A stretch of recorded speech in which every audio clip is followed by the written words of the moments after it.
the men.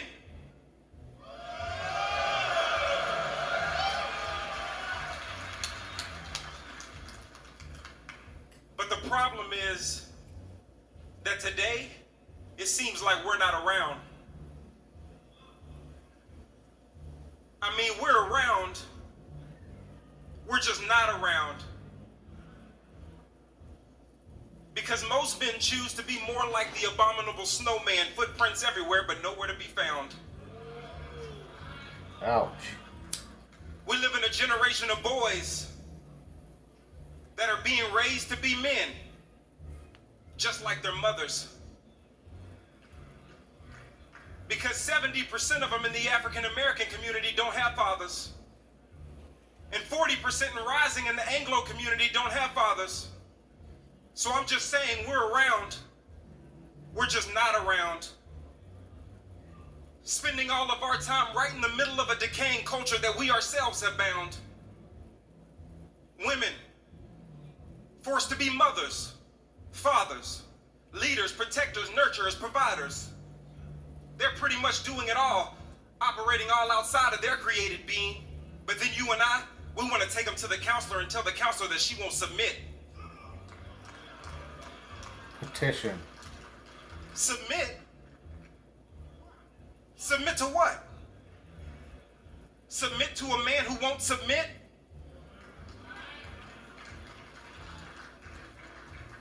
Well, that would automatically create friction, and besides, it's an inherent contradiction.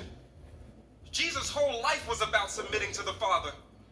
So if we're supposed to be men who are following Christ, we ought to submit as he did, so that our kids can watch us submit to the Father. So the problems you feel you have with your wife, the next man won't experience with your daughter. Struck. Girls have a twisted view of love these days. Ouch. They'll literally date the devil just to experience a man. While boys think their manhood is wrapped into how many women they can sleep with, just like their Rolling Stone daddies, and handling their problems with a gun in their hand, all because of the absence of a man. Oh, we're around. I'm just saying, we're not around. Look around. Our culture is suffering because of the man's unwillingness to suffer. But when I look at Christ, I see that he suffered, especially when he hung on the cross. So it seems to me that suffering is the job description given to man from the boss. Suffer. That requires that you and I be a little bit tougher. And I'm not talking about just staying at work later or chasing harder after shiny things and dreams. You know how men do. Even though I do realize that we all have to provide. I'm talking about suffering and Christ's sufferings, because that's the only thing that'll keep your legacy in mind. Like when my granddad died, and he was there laying on his death cot.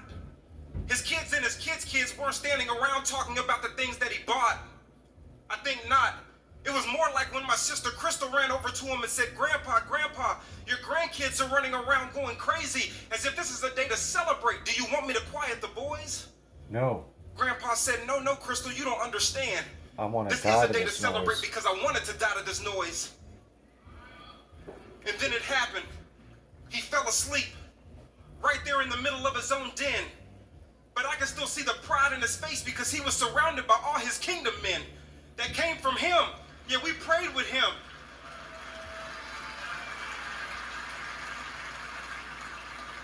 And we also thanked him for not letting anything in his life be a deterrent.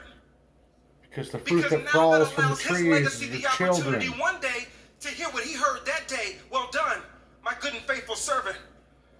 But I got another granddad. We call him Two Daddy. He's in Baltimore. He still lives.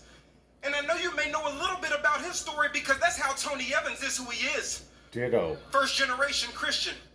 Don't think the Evans family was always saved. You'd be amazed. From high school dropouts to drugs and poverty, that was our legacy back in the days. But Two Daddy found that word. He ran into Christ and then he got saved. And he held that thing close and never fumbled it, even though his wife took him through an emotional maze. And that lasted for about 365 days. He suffered a lot as well. But on day 366, she even came downstairs with tears in her eyes because the Spirit put her under a spell. And I'm not talking abracadabra.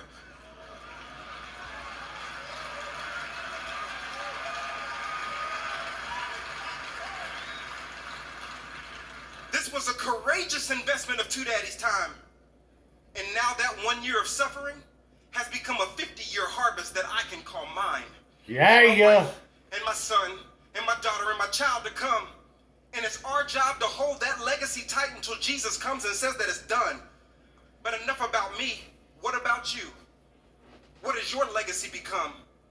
And if your legacy hasn't started yet, then I dare you to be the first one. But that's enough. They gave me 20 minutes, but I figured 6 would say what I need to say. Besides, my prayer is simple. That the men in this room will become kingdom men, if not already, and start building your legacies today. Now that's greatness. All our laws came from the Romans.